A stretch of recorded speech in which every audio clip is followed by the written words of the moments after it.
Bonjour, je m'appelle Chloé Lemonnier et je suis avec mon collègue Benoît Brière d'Empire Engineering pour discuter de l'éolien en mer et de ses actualités.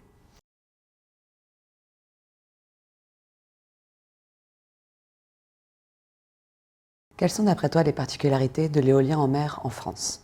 Sur les premiers projets mis en service ou en cours de construction, je pense qu'il y a des conditions de site particulières, notamment des conditions géologiques, qui ont amené les développeurs à choisir des fondations, ce qui nous intéresse tout particulièrement à Empire, un petit peu différentes de ce qui est le standard en mer du Nord. Je pense par exemple au projet de Fécamp, où il y a des fondations gravitaires qui ont été dimensionnées et construites au Havre.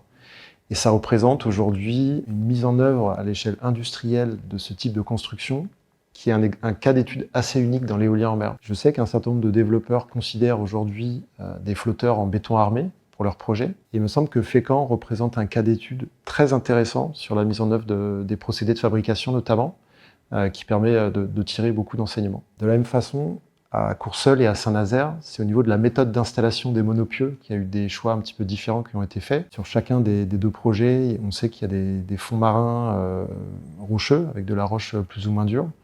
Et donc c'est une méthode dite Drilled and Grouted qui a été sélectionnée. De la même façon, aujourd'hui, en France, mais aussi ailleurs, et notamment en Écosse, il y a un certain nombre de projets qui ont été attribués où il y a des fonds rocheux. Et on devra installer des ancres.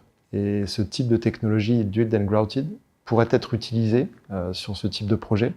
Et une nouvelle fois, je pense que tirer les enseignements et les leçons apprises de Courseulles et de Saint-Nazaire pourrait être vraiment utile pour toute l'industrie.